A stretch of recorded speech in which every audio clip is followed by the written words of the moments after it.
সেলিনা হোসেনের 50টি গল্পের থেকে একটি গল্প পড়ছি। গল্পটির নাম আতুর ঘর।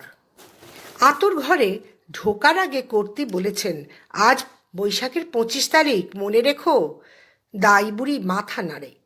আতুর ঘর ঠিক করার আগে কর্তাও তাকে একই কথা বলেছেন। বলেছেন, ছেলে হোক মেয়ে হোক, জন্ম তারিখ ঠিকমতো মনে রাখতে হয়।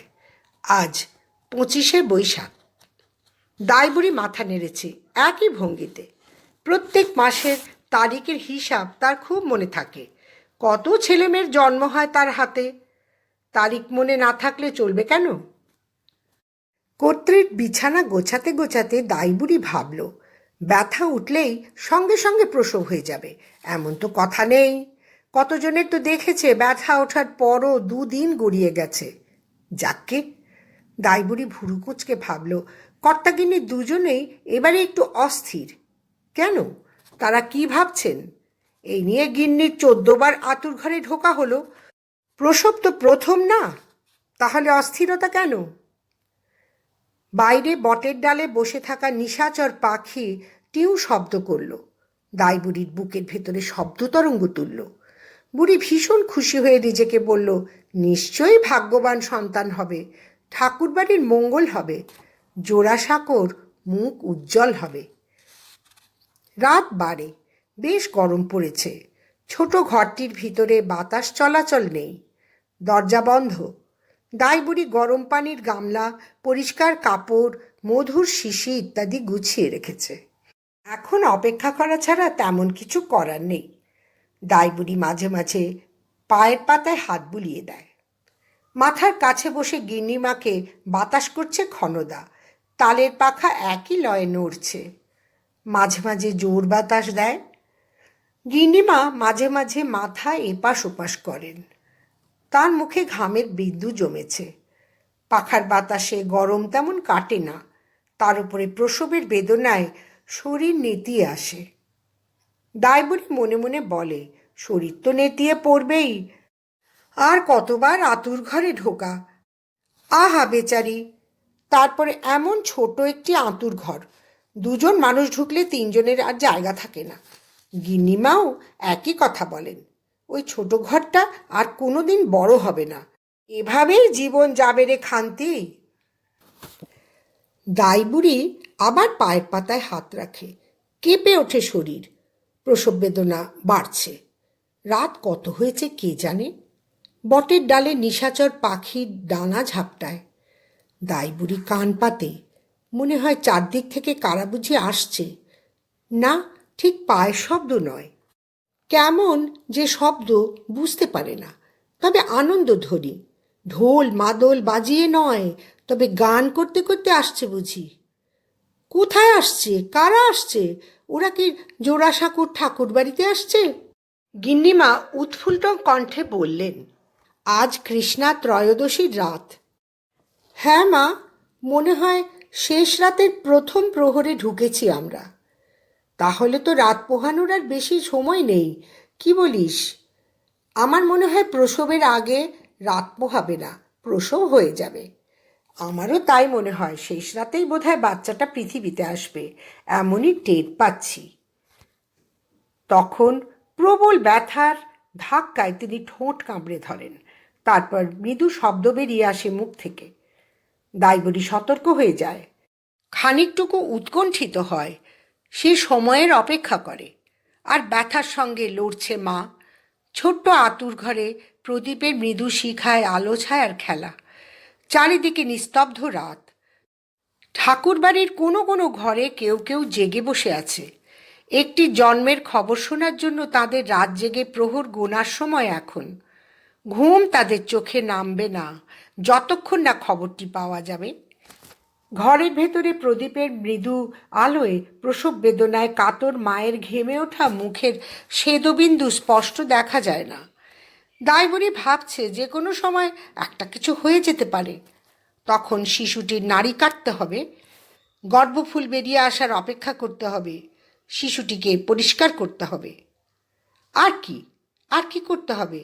যেন দাইবুড়ির ধাত্রীজ্ঞান হারিয়ে গেছে। সে কোথাও কিছু খুঁজে পাচ্ছে না।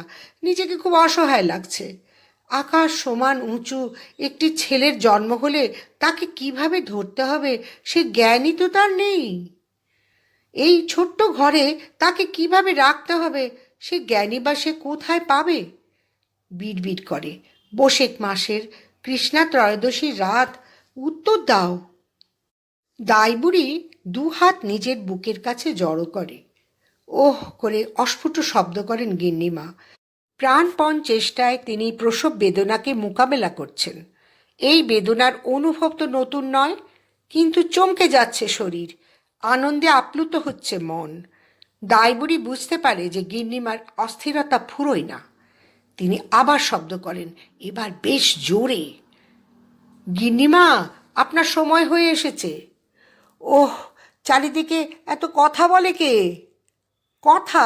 কই, কোথাও কেউ নেই। আমি তো কথা শুনতে পাচ্ছি। ঘরে তো শুধু আমি আর ক্ষণদা গিন্নিমা। কর্ত্রী চোখ বোঝেন, ব্যথা কমে এসেছে। বুঝতে পারেন এরপরে হয়তো প্রবল একটি ধাক্কা আসবে। সেই ধাক্কায় মাথা ঠেলে বেরিয়ে আসবে বাচ্চাটি। ওহ, বাচ্চা বাচ্চা, 14তম বাচ্চা।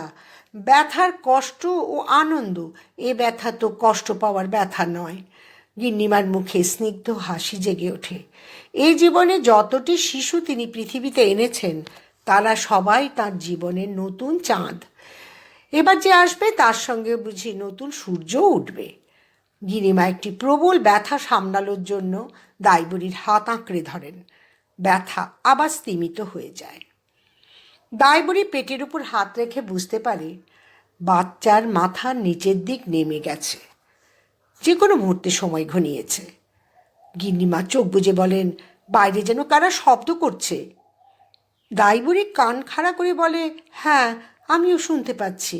আমার মনে হচ্ছে যে বাচ্চাটির জন্ম নেবে তাকে আশীর্বাদ করার জন্য ওরা দাঁড়িয়ে আছে। ও মা গো! প্রবল ব্যথায় বেরিয়ে আসে শিশুর মাথা, তারপর পুরো শরীর। দাইবুড়ির মুখে আনন্দের হাসি, উজ্জ্বল চোখে তাকিয়ে বলে, গিন্নিমা, আপনার পুত্র হয়েছে। মায়ের ক্ষীণ কণ্ঠে কিছু একটা উচ্চারিত হওয়ার আগেই ঘরের মধ্যে ছড়িয়ে পড়ে শিশুর চিৎকার। ছোট ঘরটির মিটমিটে আলোয় শিশুটিকে ঠিকমতো দেখতে পান না মা। দোকান ভরে ওর চিৎকার শোনেন। ও পৃথিবীকে বলে যাচ্ছে, আমি এসেছি। ক্ষণদা আতুর ঘরের দরজা খুলে দেয়, বলে, ঠাকুরবাড়ির সবাই জানুক যে ছেলেটির জন্ম হয়েছে বৈশাখ মাসের কৃষ্ণা ত্রয়োদশীর শেষ রাতে। দাইবুড়ি নাড়ি কাটে। মায়ের থেকে আলাদা হয়ে যায় শিশুটি। এখন এই পৃথিবীতে ও একা। পৃথিবীতে নিজের আগমন জানানো শেষ হয়েছে। ও এখন নিশ্চুপ। কেউ একজন দরজার কাছে এসে দাঁড়ায়, বলে, মহর্ষি জানতে চেয়েছেন কি বাচ্চা হয়েছে? ছেলে, ছেলে হয়েছে। ক্ষণদা দরজা বন্ধ করে দেয়। আবার ছোট আঁতুর ঘর একাকার হয়ে যায়। কিন্তু আকস্মিকভাবে গিন্নিমার মনে হয় আঁতুর ঘরটা ছোট নয়, আগের মতোও নয়। যে ঘরটিতে বারবার ঢুকে তিনি বিরক্ত বোধ করতেন এর হাঁফ ধরা গুমোট অস্বস্তির জন্য, সেটি এখন বিশাল, অনেক বড়। দরজা জানলাগুলো এতই বড় যে চাঁদ সূর্য ঢুকে যেতে পারে, কিংবা ঢুকতে পারে পুরো দেশটা, এমনকি পৃথিবীও। তার বুকের ভেতরের হাঁসফাঁস কেটে যায়। তিনি এক টুকরো কাপড় দিয়ে মুখের ঘাম মোছেন। মৃদুকণ্ঠে ক্ষণদাকে বলেন, খান্তি, ওর মুখটা আমাকে দেখাও। ক্ষণদা প্রদীপটা উঁচু করে ধরে। দাইবুড়ি পুরনো কাপড়ে জড়ানো শিশুটিকে সামনে এনে দেখায় মাকে। দিগন্ত বিস্তৃত হাসি মায়ের মুখে ভর করে। মা বলেন, বেঁচে থাকো বাবা। শিশুটির নিমিলিত চোখের তারায় আশ্চর্য বিভা, এক মাথা কালো চুল। প্রশান্তি থিতু করে মাকে। মা ভাবেন 14টি সন্তানের জন্ম দিয়ে জীবন সার্থক তাঁর। এ জীবনে আর কি বা চাইবার আছে? যে আতুর ঘরের ছোট জায়গা তাকে কষ্ট দিয়েছে সে দুঃখ আজ ভুলে গেলেন। তিনি আজ বিশাল আতুর ঘর পেয়েছেন, তার আর কোনো দুঃখ নেই। তিনি অল্পক্ষণে ঘুমিয়ে পড়েন। বাইরে রাতের প্রহর শেষ হয়ে যাচ্ছে। অল্পক্ষণে দেখা দেবে দিনের প্রথম আলো। তখন সিঁড়ি দিয়ে উঠতে থাকে পিঁপড়ের সারি। বলে, আমরা শিশুর জন্মের খবর শুনে মিষ্টি এনেছি। ঝাঁক বেঁধে উড়ে আসে মৌমাছি। বলে, আমরা শিশুটির জন্য মধু এনেছি। একতলার স্যাঁতস্যাঁতে কোণা থেকে উড়ে আসে বাদুড়। বলে, আমরা ওর মুখে জল দিতে এসেছি। নাচতে নাচতে আসে ঠাকুরবাড়ির আশেপাশে ফুটে থাকা বুনো ফুল। বলে, আমরা ওর জন্য সৌরভ এনেছি। বটের ডালে বসে ছেলেটির জন্মের অপেক্ষা করছিল ব্যঙ্গমা ব্যঙ্গমী। ব্যঙ্গমী বলে, ছেলেটার জন্ম হওয়ার সঙ্গে সঙ্গে সাড়া পড়ে গেছে চারিদিকে। বাপ্পা, ছেলেটার জন্য এত কিছু! হবেই তো, সাড়া তো পড়বেই। ছেলেটির বড় হওয়ার সঙ্গে সঙ্গে যে জোড়াসাঁকোর ঠাকুরবাড়িও বড় হতে থাকবে। ব্যঙ্গমী হা হা শব্দে চারিদিক সচকিত করে বলল, এত ছোট্ট আঁতুর ঘরে বড় একটি ছেলে জন্মালো। ব্যঙ্গমীর কথায় ব্যঙ্গমা আমোদিত হয়। দরজায় টুকটুক শব্দ করে বলে, দরজাটা খুলে দাও দাই বুড়ি। কেন দরজা খুলব? দিনের প্রথম আলো এই ঘরটাকে ভরে দিতে চাইছে। ব্যঙ্গমী তড়িঘড়ি বলে, সূর্যের কি এত আলো আছে ব্যঙ্গমা? আজ ভোরে এই ঘরটা এত বড় যে সূর্য তার সবটুকু আলো দিলেও ঘরটি ভরবে না। তাহলেও আলোকে ঢুকতে দাও। ছেলেটাকে ছুঁয়ে এলে আলোর পুণ্য হবে। ব্যঙ্গমার ব্যঙ্গমী মিলে দরজায় শব্দ করে। গিন্ডিমা আচমকা জেগে উঠে বললেন, কারা যেন দরজার সামনে দাঁড়িয়ে আছে, দরজাটা খুলে দে খান্তি। দাইবুড়ি দরজা খুলে দেয়। ছোট দরজার বড় ফাঁক দিয়ে দিনের প্রথম আলো প্রবেশ করে। উজ্জ্বল হয়ে ওঠে আঁতুর ঘর। গিন্নিমা মৃদু হেসে বলেন, আজ আমার বড় পুণ্যের দিন রে খান্তি।